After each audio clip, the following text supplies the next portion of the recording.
This is Marketing Fundamentals with Bob. Topic 10, product concepts. Hey, let's do a quick review of some of the points we've covered so far. Remember, generally we kind of think of a product as a tangible, service intangible, but as we have seen now, every offering, and that's the key word, it's an offering, is some combination of tangibles and intangibles. Yeah, a Mercedes-Benz is something to drive.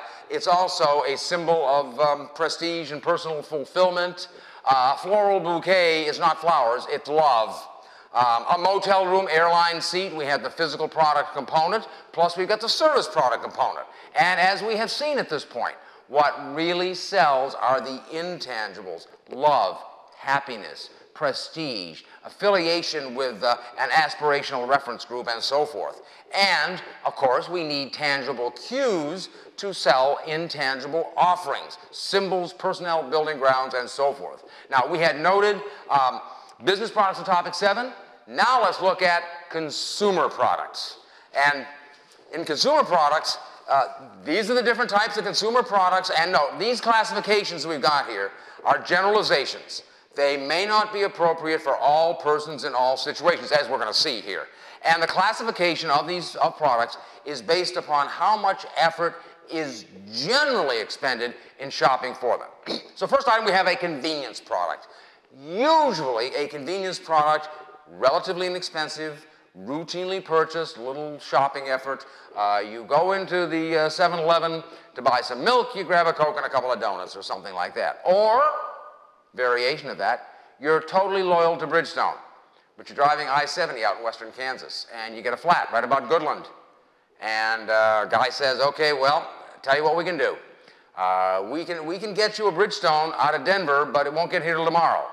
But I got Michelin. I can put a Michelin on it today. It's for you at that situation. That's a convenience product. Yep. Put on the Michelin. Let me get out of here. Which, by the way, may well be the end of your loyalty to Bridgestone. There is something to be said in marketing, even for not a traditional convenience product. Just be there. Just show up. Same thing is true in sales as well. Show up. But in the products we think of generally of convenience product, key element of distribution, get it out there, intense levels of distribution, very wide and intense distribution. Then we have shopping products, and shopping products, more expensive, less intense distribution, going to require some more shopping effort. Within these, we have something which is called a homogeneous shopping product.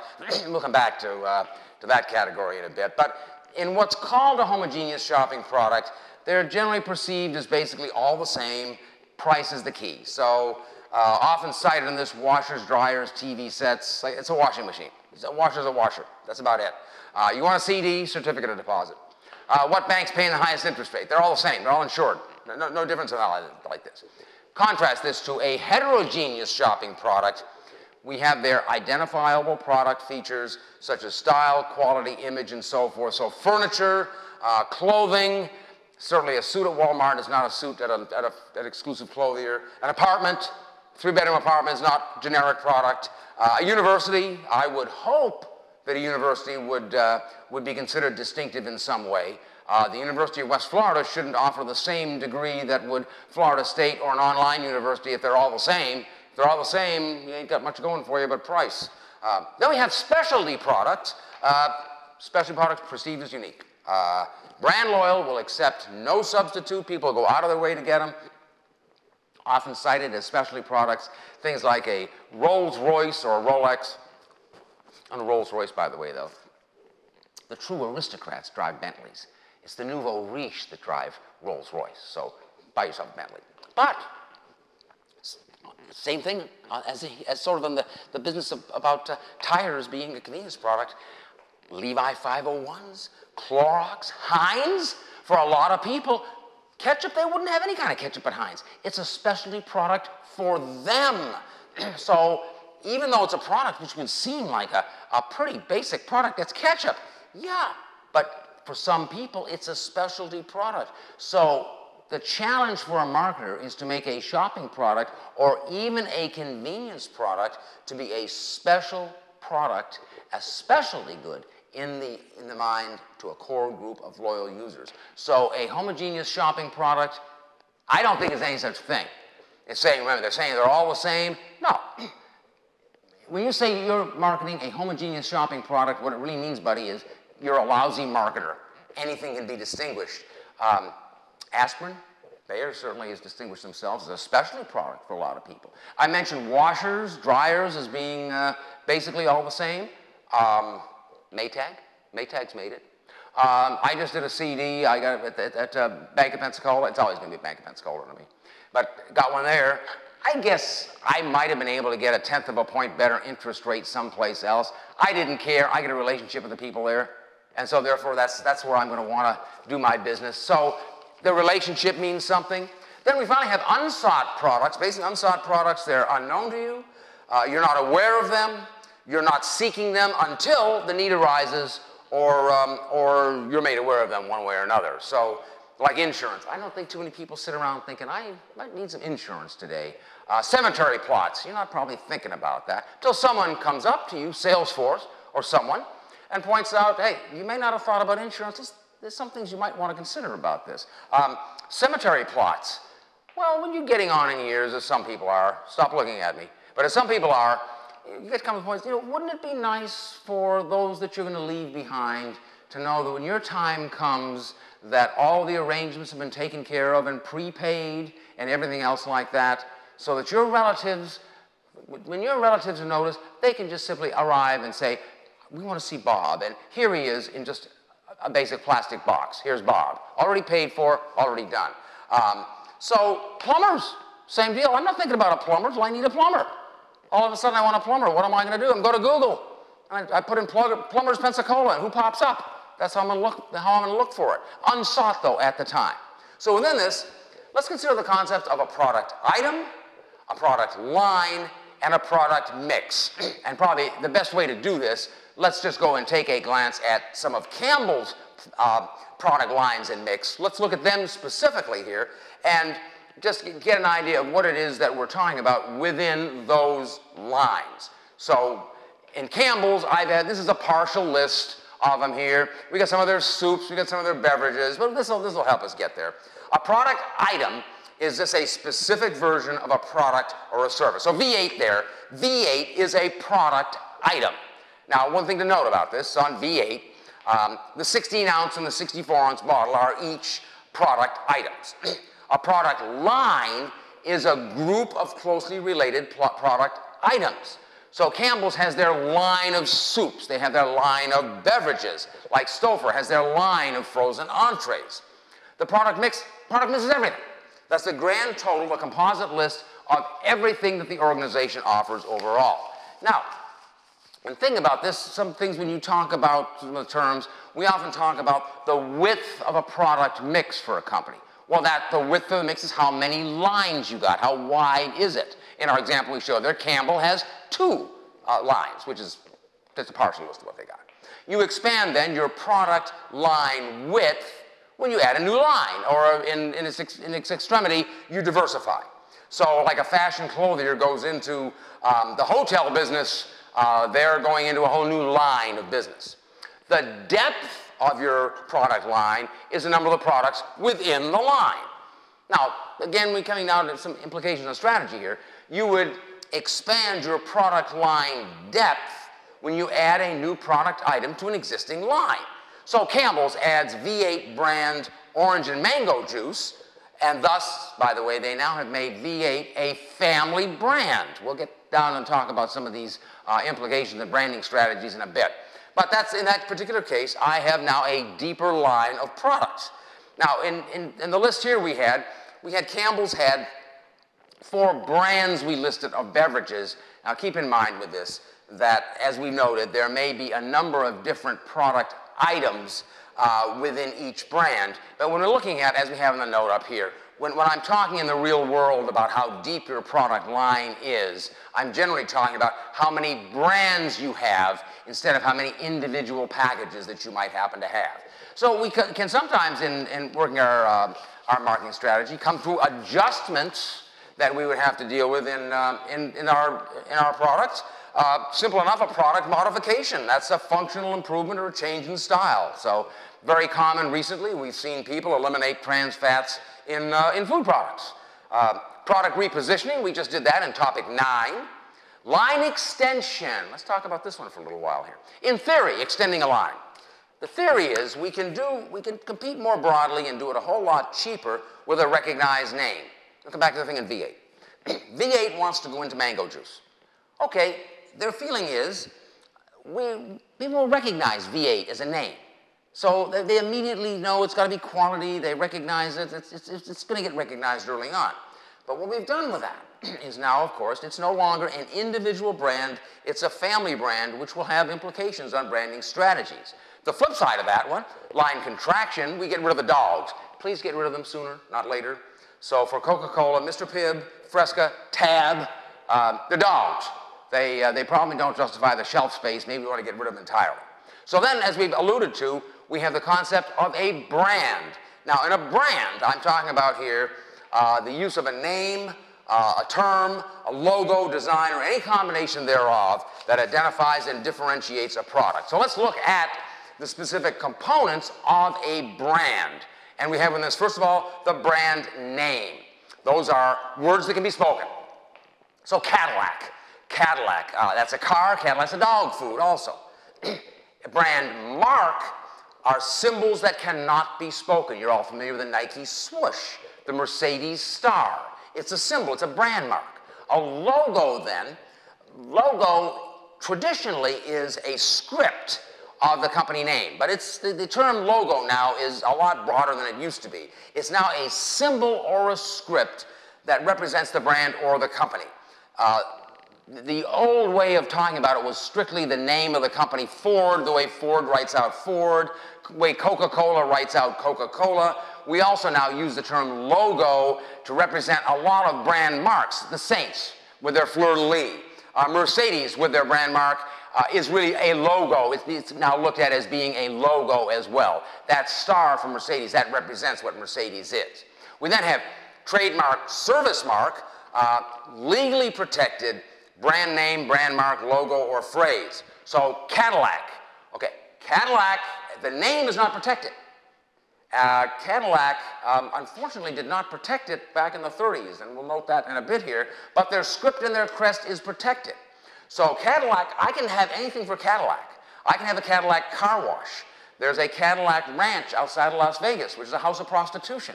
I can call it Cadillac. But I can't use the Cadillac script or the crest because that is trademarked, that is protected. Universities, FSU, Florida State, or their Indian logo, they're protected. I can use, now, it's interesting on how this all works out. I went to the University of Georgia.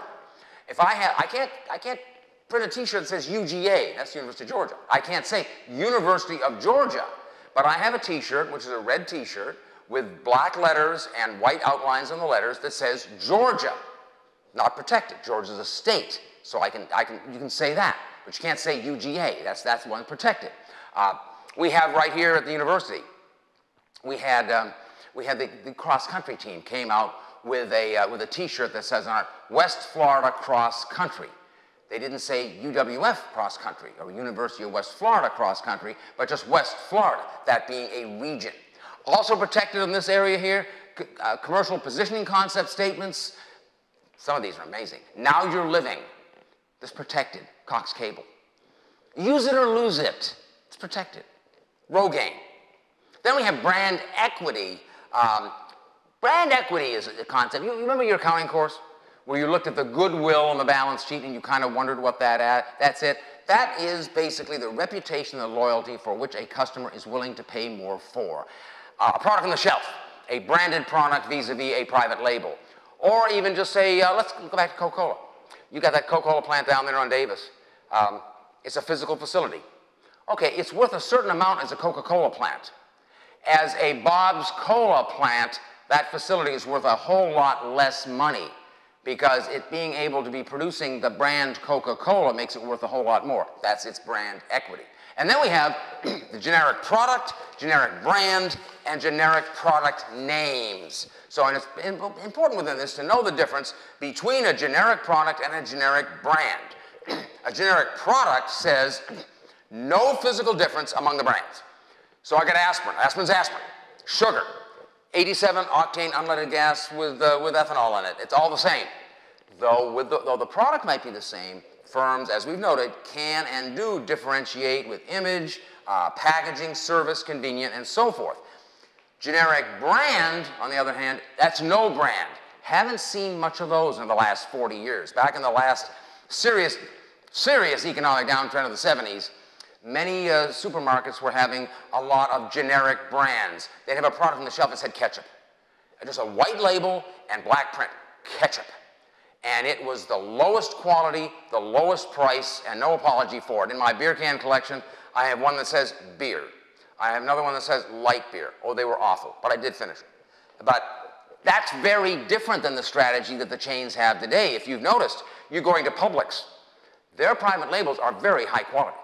And that gets you in the store to buy the other stuff. So that's a different strategy today. I haven't seen a generic brand forever, just about. Then we have a generic product name. Now this is the one that kind of getting on to things we talked about before. Common name may once have had trademark protection, but now is in the public domain. Cadillac. Cadillac, back in the 30s, you had companies coming out and having things like the Cadillac car wash. General Motors' reaction was, gee, that's great, because people are using the name Cadillac, and they put it on something that means it's the best. So they let it go. Well, it may have been for a while saying this is the best, but all of a sudden they've lost their trademark protection, and now everything, including that house of prostitution, can have the name Cadillac on it. A big fear of that is Xerox. Xerox is kind of wondering, gee, what happens? Hey, would you run me a Xerox on this? Well, that's not a Xerox. A Xerox is a copy made on a Xerox brand copier. Coca-Cola. Same deal. I'm sure you've had this situation happen. You go into a fast food place, you say, I'd like to have, give me a burger, fries, and a Coke. And they say to you, I'm sorry, we don't have Coke. Would a Pepsi be okay? You say, well, yeah, okay. Well, yeah, because Coca-Cola is a brand of cola. It is not just brown pop in a bottle, all the same. And Coca-Cola is very concerned that this become a generic product name. So by the way, at Coke, they have a position. They call it trade research. You can get it out of college. You can have this for 1 year only because you burn out in this job. What you do in Coca-Cola trade research is you're on expense account for a year. You have no residence. You live in a hotel whole time. So you can put some money away. So your job all day is to go on accounts that you know do not serve Coca-Cola. And you go in there and you can order burger, fries, and a Coke. Well, you can, in many places, by the end of the day, you just order a Coke. Order a small Coke, because otherwise you'd be eating all day. But you walk into an account you know does not serve Coca-Cola, and you go up and say, I like burger, fries, and a Coke. And that's your lunch. And hopefully the person says, hey, I'm sorry, we don't have Coke. Would a Pepsi do all right? And they go, oh, Pepsi, I'm out of here, and walk out of there. But some of the times what they do is they hand you the product, which you know is not Coke, because you know Coke doesn't serve that account. So you take the product out there, you put it in a little test tube, you put the cap on it, and you label it, you send it back to Atlanta to the lab, and what they do then is they would have someone from the bottling company, after that's verified, go into that account and explain, hey, we'd love to sell you Coca-Cola, a lot of your customers want Coca-Cola, so yeah, we'd like to get you in here, but please do understand, it's a trademark name, and so if someone asks for Coca-Cola and you don't have it, you need to explain to them, I'm sorry, we don't have Coca-Cola, will a Pepsi be okay? Oh, well and good. Trade research comes back there in about another month. They go through the same thing. If they get served again without being told, hey, I'm sorry, we don't have Coca-Cola, they get sent a letter from the attorney. Cease and desist. Make sure that you get this right now, because we're going to take action. A month later, they go back and do it again. If that happens, they sue them. Got to protect it. I'm sure Xerox does the same sort of thing. If there's a Xerox rep driving her territory, and she sees a sign on a store that does copies, and it says Xerox copies 25 cents, and she knows that Xerox does not have copiers in that particular establishment, she would go in there and tell the same sort of thing. Say, sir, we'd love to sell you a Xerox copier here, but please do understand, Xerox copies mean a copy made on a Xerox copier, so please, you cannot advertise that sign. Okay, that's a reasonable thing to do, to try to protect that brand and not let it get into generic status. So with all this in mind, let's take a note of some of the branding strategies we have. And within that, we've got a manufacturer's brand. Manufacturer's brand, basically named by its producer, who distributes it wherever, might identify the company, Kellogg's Coca-Cola, might not, Betty Crocker, Folgers. Private brand, by contrast, owned by the retailer, wholesaler, some other intermediary, and available only there. So we got Bayer at Home Depot, Craftsman Kenmore at Sears, Sam's Choice at Walmart. Now here's an interesting thing on this. If you happen to get into consumer products and you're fighting private labels, at Coke for years, we were fighting private labels, especially in Winn-Dixie. Winn-Dixie would give extraordinary amount of space to their private labels relative to sales, and a lot less for us, which does affect your sales even more. So we would go to them and try to urge them to give us an appropriate amount of space, and they'd say, well, yeah, but we make so much more money on the check. We make an extra 10% higher margin on the check than we do on Coke. You may on the books, fellas, but here's something you might want to think about. The check gets sent from the warehouse to your door. Then your stock boys have to build the displays and stock the shelves. The Coca-Cola guys in here doing this for you. These are expenses you're incurring with your private label. You do not incur with Coca-Cola. Now, Coke's in the store, direct store delivery, say 3 days a week at least. But even a company like Procter & Gamble, who has a rep in that store about once every 4 weeks, still does a lot of work. They stock the shelves, they clean the shelves, they build the displays. So that's an important point to make when you're talking to store managers about your branded product vis-a-vis their private labels by saying, when you start talking about your profits, do consider the cost that you incur on merchandising the product. Individual brand, we're saying we have different names for different brands. That's General Mills' strategy. They're going to have Bisquick pancake mix, Gold Medal flour, Betty Crocker cake mix. Family brand, we've alluded to this. Now let's talk about it some more. Family brand is saying, I got the same brand name that identifies different items in the product lines. Kraft, that's the Kraft policy. I've got Kraft cheeses, salad dressing, barbecue sauce, and so forth. Butterball, well, Butterball used to be turkey. Then they line extended it. So Butterball's now Butterball turkey, Butterball cold cuts. That's okay. We've noted now this means it's no longer an individual brand, it's a family brand, but turkey, cold cuts, they're pretty close. Having said this now, what you've done is you've lost the identity and positioning of an individual brand when you do that. Like today, what's a Chevrolet today? At one time, a Chevy was your entry-level car or truck. Today, a Chevy is anything from a basic car to a van to a Corvette to a heavy-duty truck and everything else. What is it? What's a Coca-Cola today? I have never really quite added up the number of product items we have under the name Coca-Cola. Coke, Diet Coke, Coke Zero, Diet Coke with lime, caffeine-free, all of this stuff. What's a Budweiser today?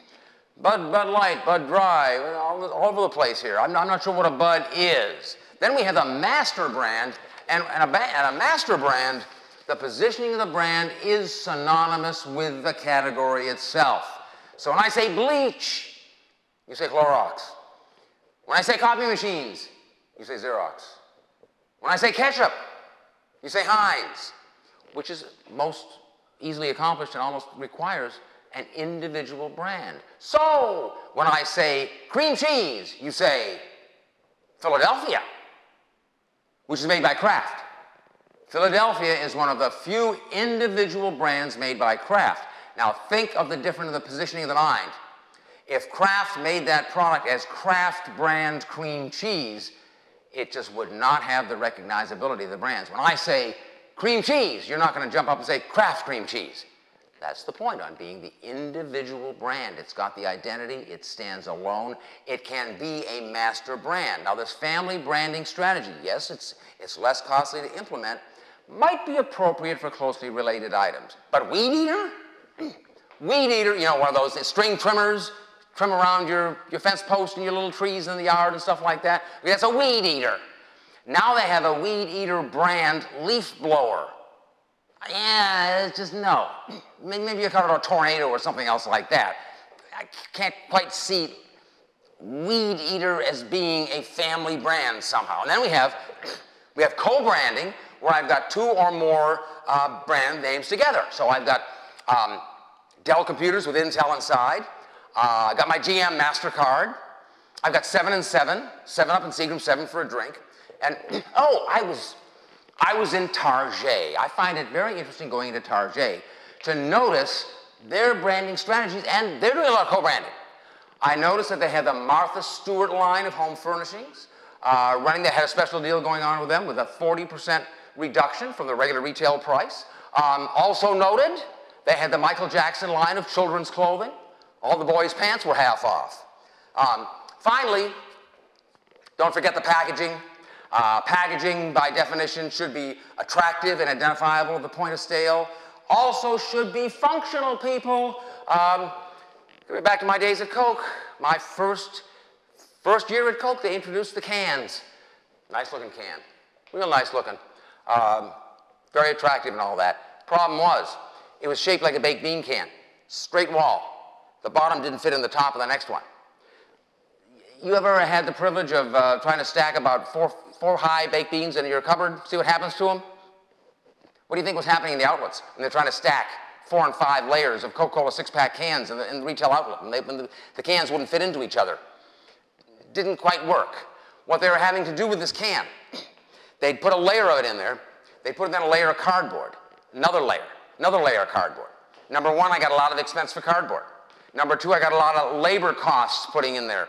Number 3, how cool does that look when it sells down a little bit? And I got these pieces of cardboard strewn all over the place. Hey, when you design the can, keep in mind, what's it going to be used for? Not just an individual person drinking it, but it's going to be on display in outlets where it's going to have to be stacked. And in the beverage section, it's going to have to be stacked. How do we design it so it stacks properly? How do you design something so it fits on the pallets properly, so it fits in the truck bays? Back the same days. Pepsi. Big product in the big package in the northeast part of the country back in the late 60s, early 70s was a 10-ounce one-way bottle. It was 70% of the home market. The Pepsi 10-ounce one-way bottle was a 1/4 inch shorter than the Coke 10-ounce one-way bottle. Like, what difference would that make? You couldn't hold the two in your hand. You couldn't hardly tell the difference. Yeah, except in the gondola. That's that bottom shelf in the store, which is a standard size. Because Pepsi's was a 1/4 inch shorter, they could stack them 5 high. Coca-Cola's being a 1/4 inch higher, they could only stack them 4 high and then put another 6-pack on the sideways on the shelf. So we only got 90% of the inventory. And again, how cool does it look when you got your top laying there on the side? Little stuff like that. Folks, we come back down. Marketing is simple. Marketing is so simple, but it's all the question of the execution, the implementation on it. Think about it at every step in the marketing process. Anyhow, that's topic 10. And this is Marketing Fundamentals with Bob.